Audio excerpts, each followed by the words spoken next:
Quelles dispositions pour initier et soutenir une expérience d'apprentissage collaboratif dans un contexte de conception? Cette courte vidéo s'intéresse à l'expérience d'apprentissage collaboratif, là où la co-construction des savoirs est possible si les dispositions optimales sont mises à profit. Cette co-construction des savoirs prend racine dans les théories du socioconstructivisme, une pédagogie centrée sur l'apprenant où la construction d'un savoir, bien que personnel, s'effectue dans un cadre social. C'est par une approche par projet collaboratif que l'on favorisera le renforcement de l'autonomie des apprenants ainsi que leur habilité de communication et de collaboration. S'ajoute à ceci le processus d'apprentissage par vicariance qui, selon Bandura, résulte de l'observation d'un individu réalisant le comportement à acquérir là où les expériences de réussite des pairs peuvent servir de modèle, ainsi que le processus d'apprentissage par étayage, lié au concept de la zone proximale de développement et qui est défini comme l'ensemble des interactions d'assistance d'un apprenant à l'autre pour organiser ses conduites afin de résoudre un problème. Cette co-construction des savoirs n'aurait pas lieu sans les interactions sociales et cognitives entre les apprenants. C'est à l'aide des actions réciproques que ces apprentissages collaboratifs sera initié. Pour ce faire, on mettra en place des outils collaboratifs de communication et de partage pour faciliter le travail collaboratif et fixer les modalités d'échange durant les interactions. Des règles seront nécessaires pour le bon déroulement de l'apprentissage et devront être respectées afin d'assurer un bon climat de groupe, mais surtout pour organiser les conduites des pairs, soit les postures à adopter pour maximiser l'efficience de la collaboration au sein de l'équipe. Le tout sera essentiel pour réaliser les tâches étant l'ensemble des actions posées pour la réalisation du projet de groupe et assurer ainsi un bon niveau de collaboration guidé par l'appropriation du projet par les apprenants.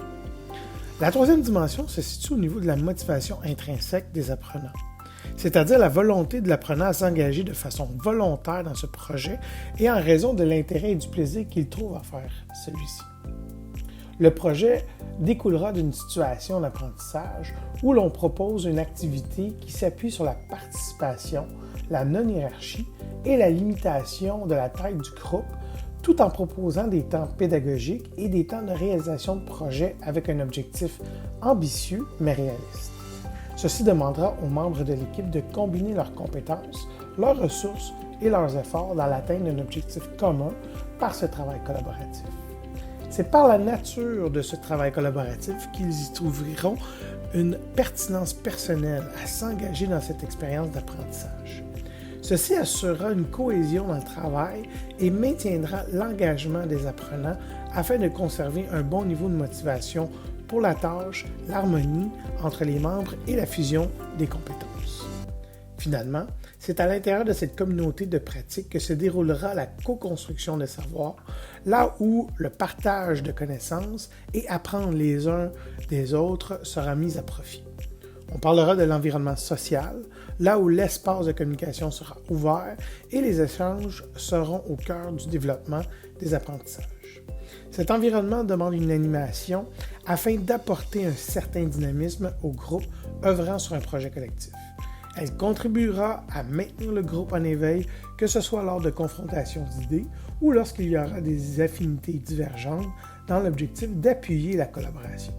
Cette collaboration doit passer par le respect et l'attention portée aux caractéristiques du travail collaboratif, soit le volontariat, la parité, le partage des buts communs, la valorisation de tous les membres de cette collaboration, la confiance mutuelle et finalement le sentiment d'appartenance au groupe. Ainsi, l'apprentissage sera social, c'est-à-dire qu'il utilisera l'environnement social et le terme social renvoie à la nature des processus mobilisés pour construire les savoirs.